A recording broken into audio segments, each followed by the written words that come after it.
Hi, everyone. I'm Kris Blackmon, Chief Channel Officer over at industry consultancy JS Group. I'm here on behalf today of channelWise. channelWise provides on-demand expert advice for the channel. We know the channel. We know the challenges. We have been there and we have done that. We are founders and experts dedicated to helping vendors and partners go further, faster.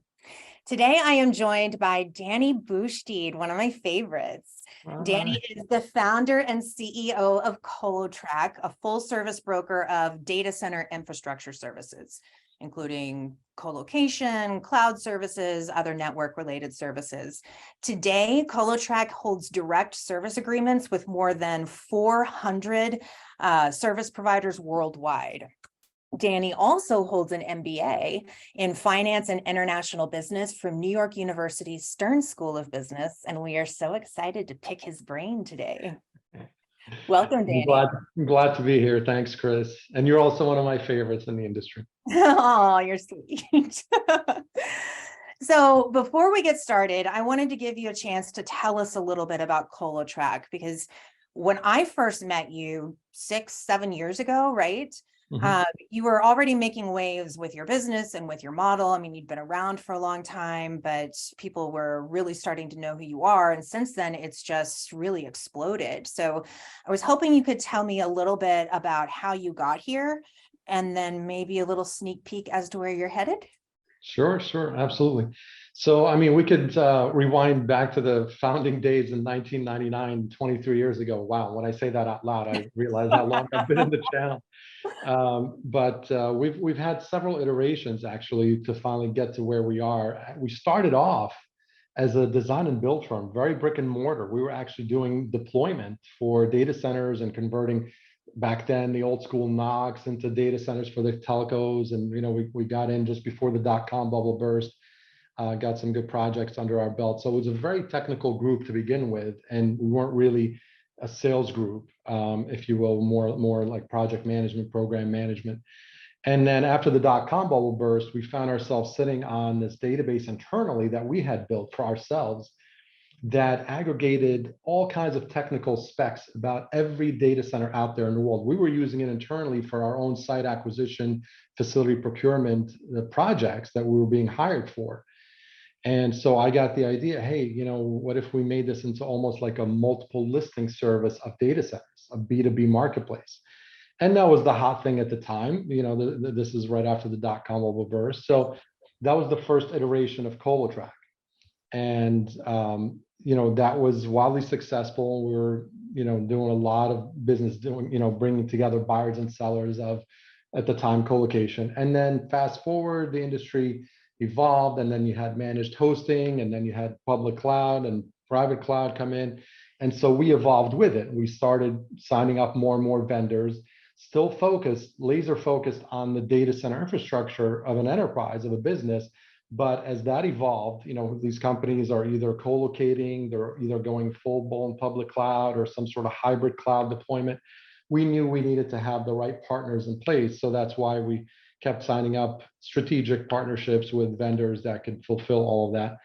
And then really, we didn't open ourselves up to sub-agents. It was kind of demand-driven. We were being approached constantly. We were just a direct agency.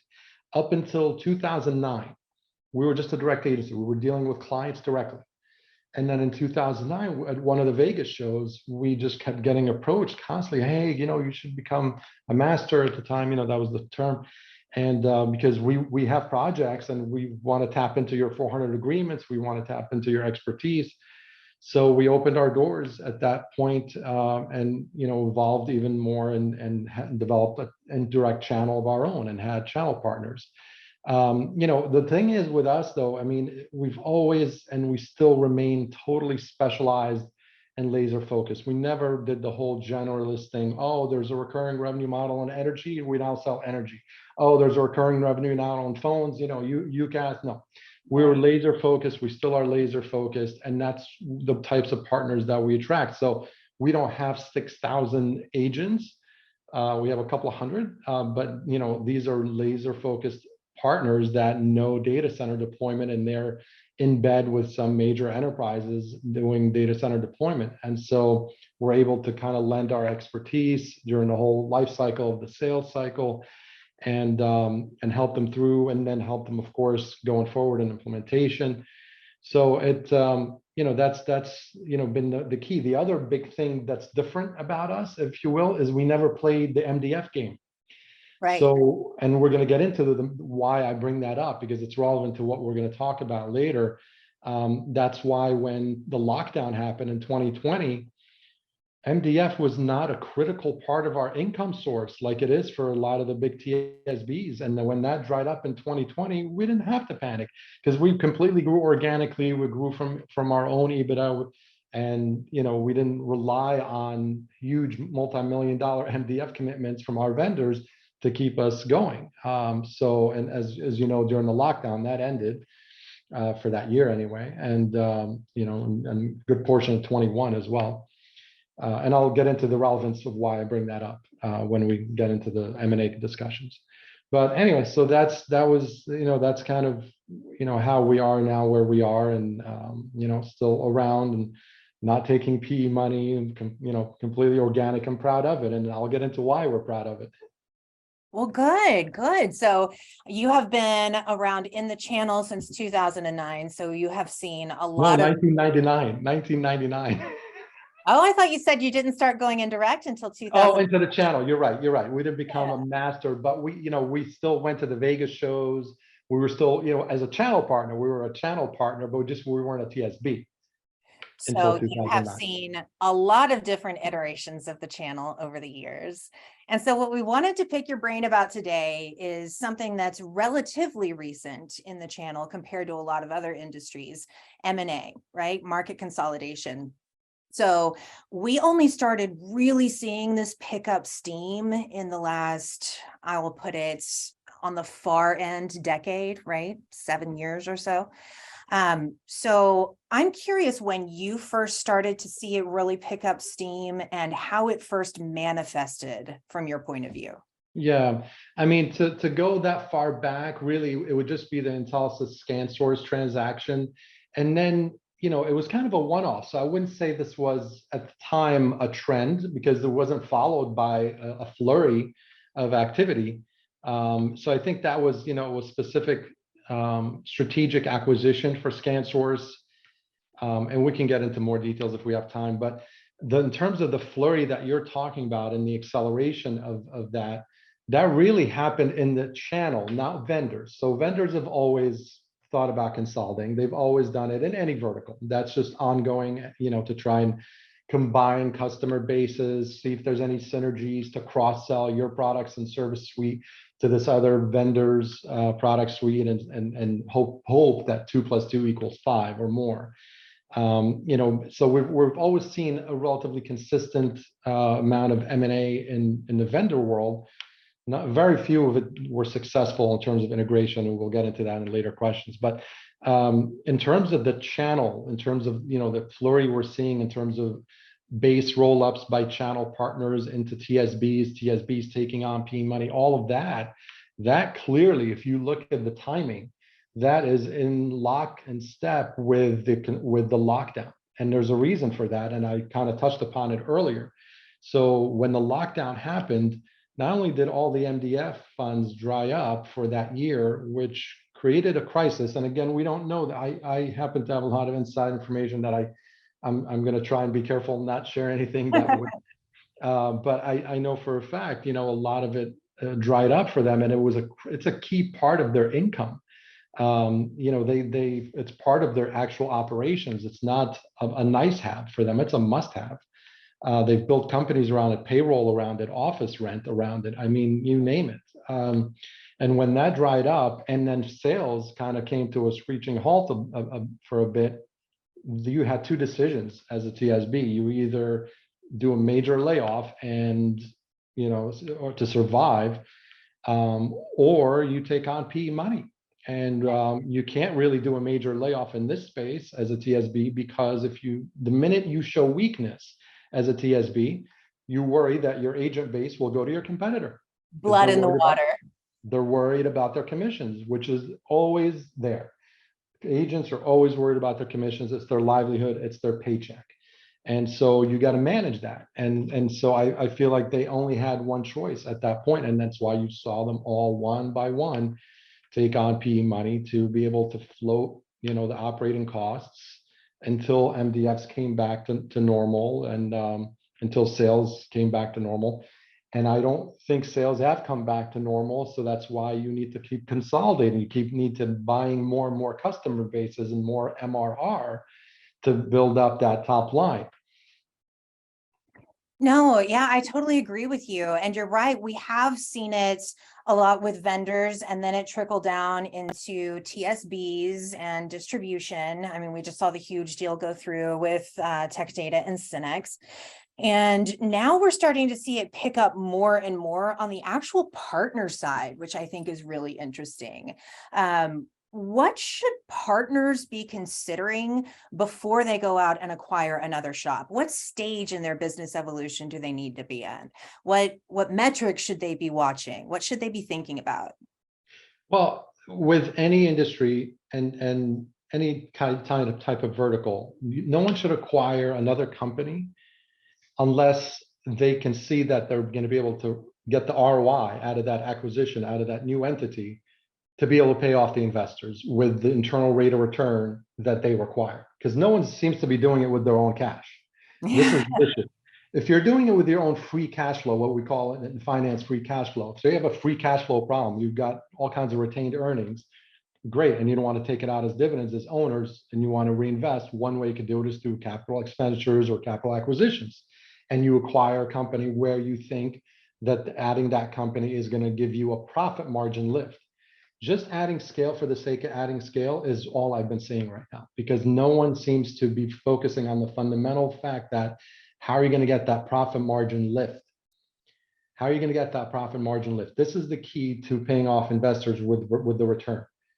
It's not free money. And all I see is all this, rose-colored glasses about, oh, we raised this much money. It's not a gift. You got to pay that back triple within 5 years. It's not like you won the lottery. It's amazing to me the type of, it's a big deal, because here's some facts, and you can fact check me, anyone watching. When PEs get involved, they raise the chance of that business filing bankruptcy 7-fold. Really? That is a statistic across all of global markets. Yep, when PE firms get involved, because you're now taking a company like look at ours, for example. I don't have that pressure. I don't have a timeline now. No one started a stopwatch on me that in 3 to 5 years, I need to actually hit certain milestones, or they will trigger the dissolution clause that's in every term sheet. That's why this bankruptcy problem happens. So they've got to get their money back one way or another with the return. And when I say return, I don't mean 15%. PE firms and VCs typically look for anywhere between 35% to 55% internal rate of return over the lifetime of the investment. And most of their maturity and duration periods are 5 years, because they've got to pay back the money too. It's so convoluted in the capital markets. Most of these PE firms, it's not even their own money. They're actually bringing it down channel from other, major institutional investors. These are mid-market PE firms that are investing in our world. And so that money's got to be given back with the whatever promised return. So they will just pull the trigger on the dissolution clauses, force a business into dissolution, count their losses, take whatever they can, and call it a day. All they need is one unicorn, and that's the business model anyway of most PE firms. They'll invest in 100 companies. They need one unicorn out of that, and the others could fail, and they were fine. Right. And those are statistics. I mean, the success rate is very low with most of these types of PE investments. So, that's part of the issue I'm seeing. I'm not seeing anybody really doing these for fundamental reasons. I feel like it's a lot of herd mentality, that you see your peer group doing it. You feel like if you don't, you look bad, or somehow you're less than, because they're looking at taking PE money as a form of validation. If you read the marketing and the press releases and the social media, it's as if, that validates your business model and revenue model. No, you know what validates your business model and revenue model? Repeated customers constantly buying your products and services and paying whatever premium you're willing to charge so that you actually can make money fundamentally as a business. That's the ultimate validation. But the problem, and we saw it during the dot-com bubble, we lived through that whole dot-com bubble. It became about the marketing over raising PE money. So many dot-coms, oh, we just secured 3 rounds of financing. We just secured, 150 million. And all of a sudden you've got the stature. That's a debt. That's like me saying, hey, look, I just borrowed 150 million at 8%. Woohoo! I mean, it's like, what? It's amazing to me. It's as if it's free, but it's unfortunately seen as a validation. And unless you can actually use that money, and this is the key, this is what you look for, this is what PE firms are hoping for. If you could take that money and build a better mousetrap to not just add more top line, but still have the same profit margin, but to have that profit margin lift. That's the phrase that PE firms look for. So I still have yet to see it. All the consolidation, they're just adding bases with the same margins. In fact, margins are shrinking both on the price compression side and the products and services in telecom and network. Those prices are dropping. So same project for one of these agents 10 years ago where they were getting paid 2,000 MRC is now 1,000 MRC. So there's price compression happening. Plus, there's another dynamic happening in our world in the TSBs, which is the split between a TSB and an agent is racing to zero very fast. Yep. I mean, I remember 2009, since you mentioned that, when we became a master agency at the time, we had tons of partners where we had 50-50 splits with them. Right. That was normal because, we also had partnerships with major commercial real estate outfits. That's part of the data center world that we're in. That's some of our partners. And in that world, they're used to 50-50. There's a listing broker and there's a tenant broker. And you split the deal 50-50. There's nothing wrong with that. To this day, this is how they operate. This whole 90%, 95%, I'm seeing, I mean, and especially as they get bigger and more finite, as the big group, the big TSB starts to shrink to now 4 or 5 major players, that's only going to get worse because there's still the same pool of agents who are touching the customer and you're all fighting for them. So that's going to actually create, a bigger race to zero. And this is the opposite of what you want. So I just don't understand scale for the sake of scale without focusing on profitability. And that's a fundamentally sound business. You want to invest in a business that's profitable, not just massive with no real path to profitability. So those are some reasons not to buy, right? To use your words, scale for the sake of scale, right? You don't want to just go out and, purchase another shop willy-nilly. You need actual concrete metrics-based foundational reasons why it's the right time to do so. So what are some signals within your business as a partner that you should be paying attention to say, okay, maybe now is the right time for me to start having those conversations? To buy or sell your company? To buy or to merge. Okay. So if the new entity, if whoever's approached you or whatever potential suitor you're looking at or courting, if being part of that organization is going to somehow give you the tools and resources to actually book more sales, so that's one of the check boxes, and then actually somehow become more profitable. Now, for agents who actually own the customer relationships, that's a little easier for them because they're not having to give up the lion's share of the commissions. They are getting the lion's share. So for an agent or a channel partner, an MSP, they really focus on the customer list and the customer bases. If we have access to more customers and we sell them what we've been doing, even if we did the same exact thing, but for a larger customer base, and already we have that profit margin, it's going to be a good initiative to either merge or be acquired. The issue is on the acquiring side that I have. How is, unless it's your own dollars, in-house retained earnings from your balance sheet, if you're taking on investment dollars to make that happen, the scale by itself, just adding more of the same, isn't going to be good enough to get that internal rate of return for the investors back in 5 years, in 3 to 5 years, depending on their duration. But that's the issue. So for a channel partner to sell, it makes sense, especially if they're going to be able to get chips off the table. That's another big driver for a lot of these guys. Some of them are aging out and they want to kind of get some chips off the table and do other things in life. And so, I mean, I happen to have friends who have done this, and each one seems to have their own reasons, whether it was to buy out a partner that was giving them a hard time and they needed some sort of liquidity event to be able to do that, or they just wanted to kind of cut down on the hours. And but the problem is it never works out that way. And this is the thing, to be a whole ride off into the sunset.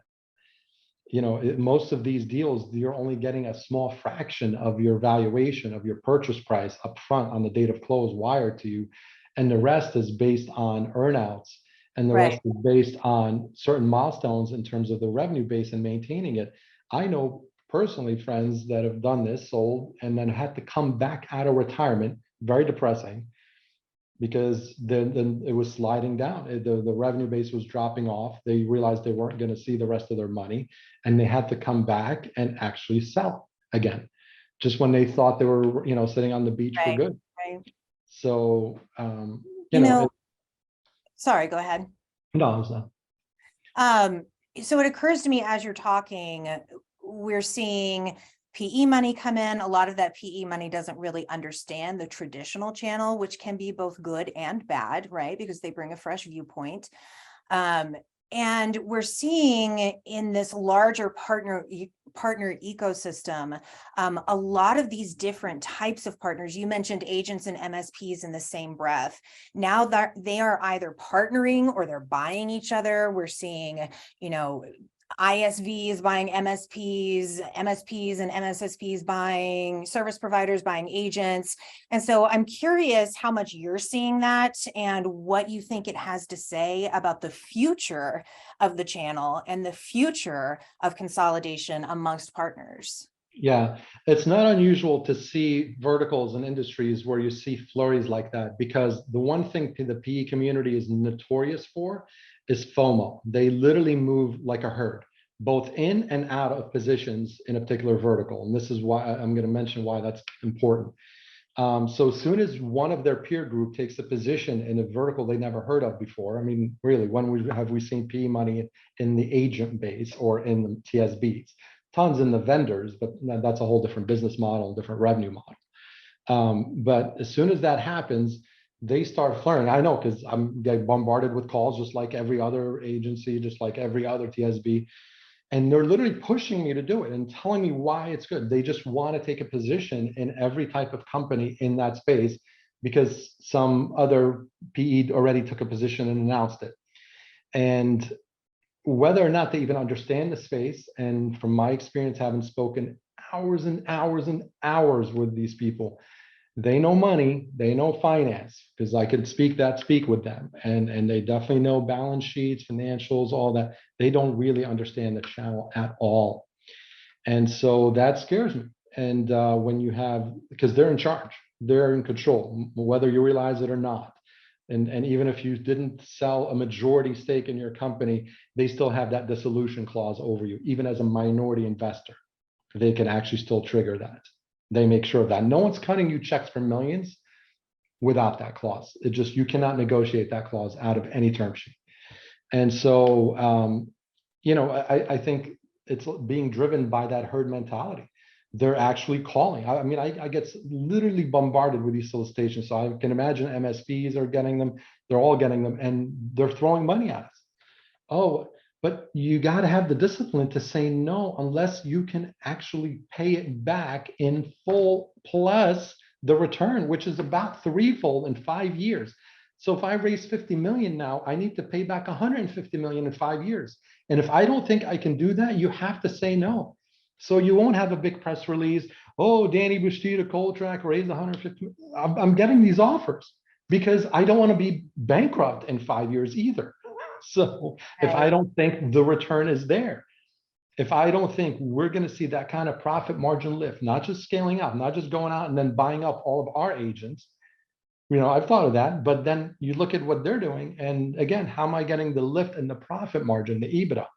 I need that retained earnings to pay the investors back. So that's the part I worry about. Now, when you deal with MSPs or vendors, that's, vendors, let's go to that side of the food chain. That's a very different model. They're the actual service provider.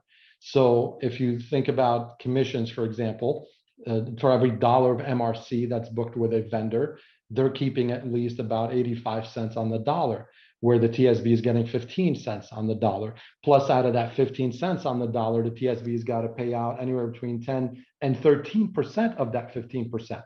I mean, the margins are so slim. So as a vendor, and vendors tend to have assets on the balance sheets, Right. especially if they're carriers and such, right? So investors like that because in a dissolution situation, they can just sell it off on a fire sale.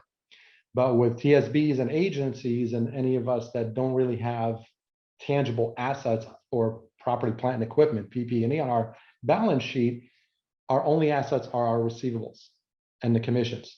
So that's why you're seeing the mass panic by agents who are worried about their commissions, because they know that's going to have a bullseye on it the minute any PE firm loses patience and starts to realize they're not going to get their money back the way they thought with the return. And why did I bring up herd mentality? Because we've seen this over and over again with the PE world. If one decides to pull the plug on their investment in the space, it's just a house of cards. They all move the same way. They panic. Oh, if this blah, blah capital partners just pulled, I'm not going to mention names, just pulled the plug on this TSB, that means they don't see the validation. They feed off each other for both validation, both positive and negative. And so, and then they'll move in herds and they'll start to pull out of those investments. So do you think that FOMO that you're talking about has an influence on the way that we're seeing kind of different partner types collaborate or merge or consolidate? Absolutely not. I mean, it's, some of these deals are being driven by the money. And not just in our world, this is in many other, verticals. You see the PE firms actually go and they initiate an agency. I mean, I'm not going to mention by name, but there's one in our space that was literally founded by a capital guy, by a capital markets guy, by a PE person. No other, it wasn't like, oh, we're a bunch of technical people. Then he went out and brought on a couple of technical people from the industry to make it look like a team. And then they're now going out there and gobbling up sub-agents and rolling up companies. So this is not uncommon. This happens in other verticals and sectors where it literally is now being driven by the PE firms. They want to make it happen. They will literally build a company. If they can't acquire one because it's already been bought, or invested in by another one of their peer group or competitors, they'll go and create one. They have the money and they'll just go and start gobbling up partners and they'll build a TSB out of nowhere. Yeah. Yep. So let's take a step back since we're drawing to the end of our time here. And just in a couple of minutes, I wonder if you could tell me from your expert point of view, how you think all of this M&A activity is going to impact the channel, we'll say within the next 12 to 24 months, because I do think that we're probably going to see an uptick in it now that the recession is coming and you can snap up shops for on the cheap, right? And then versus like the next 5 years or so, like, how do you see this playing out? Yeah. So I'll tell you, I mean, we're also very plugged in the trenches with actual channel partners, hearing what they have to say and agents. So the promise in terms of what the benefits are for a channel partner and agent is that what they're being told or promised anyway, the marketing of it is that, oh, with deeper pockets, we can give you more sales resources, more tools to be better at selling. With deeper pockets, you have less to worry about with your commissions because, we have money now.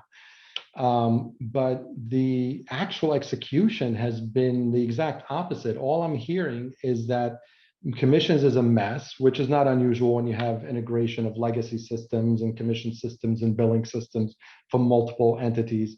But I mean, they're like late 3, 4, 5 months, some of them with their agents. And when they finally do get paid, they're inaccurate.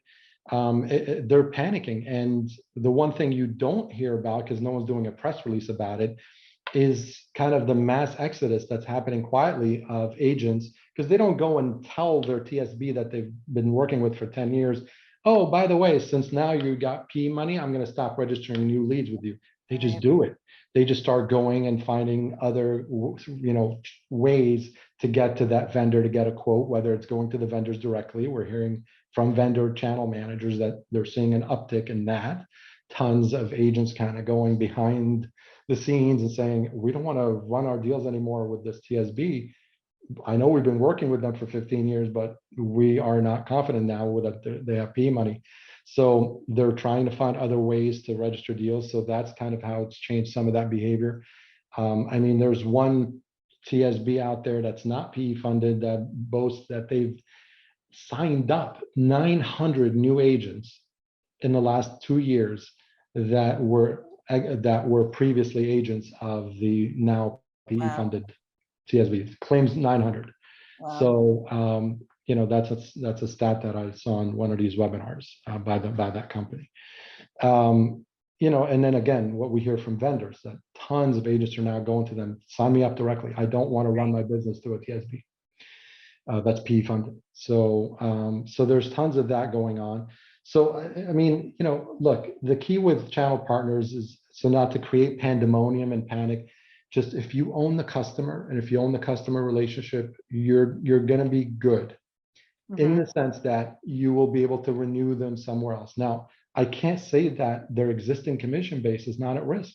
They know it, because the minute money people get involved, PE firms, they think just like CFOs have at vendors. And as long as I've been in the channel, anytime a new CFO comes in at a vendor, the first thing they do is they pinpoint that recurring outbound commission line item, which is one of their biggest in their entire channel organization. And they say, just stop paying that and watch what it does for our quarterly numbers.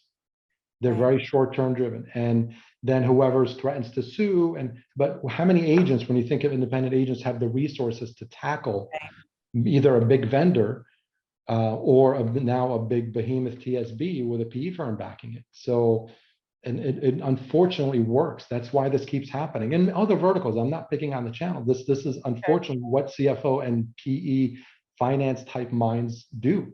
They come in and they look at spreadsheets. They're not looking at people. They're not looking at the impact, what it does for reputation, what it does for the channel as a whole, confidence in the channel by our customers. If this becomes a real, what show, what kind of confidence does that convey in our customers ever wanting to go through a channel partner? Why wouldn't they then say, you know what, screw it, I'm just going to go directly to vendors. I don't need a broker. I don't need an intermediary. You guys are a mess. So this is the worst case scenario. But I'm hoping that somebody. Is there a best case scenario? Yeah, I mean, best case scenario is somehow someone builds a better mousetrap and figures out that profit margin lift. I just don't know how. That's why I haven't taken on PE money. Because I can't figure it out. If they can figure it out, kudos, good for you. I just don't know how to avoid both price compression and also the split, the race to zero, competing with other TSBs who are offering 90 to raid your agent base. How are you going to keep your agents? You got to give them 90 to get a match it or more. And with those slimming margins and those splits coming down and down, I mean, how much scale would you need? How much business is out there to consolidate and roll up for that to ever make sense? But that still will never make sense for an investor, because no matter how much scale you have, you still didn't increase the profit margin. It's still the same margin, just more of it. So that's great for an entrepreneur as a privately held business. You can actually do really well in life. But the minute you take on PE money, that changes the entire tone of your organization, because you got to give that back. Well, we will see how it all plays out, I guess. Dany, thanks for being here with us today. We appreciate you so much. Thanks so much for having me, Kris. If you want to learn more about this and what Dany has to say, head on over to his expert profile at channelWise.com. And if you have any other questions about channelWise, the platform, or any of its other experts, feel free to reach out to us via the website. We are always happy to have a chat. On behalf of myself, Dany, and channelWise, I hope you all have a great rest of your day. Right. Thanks. That's it.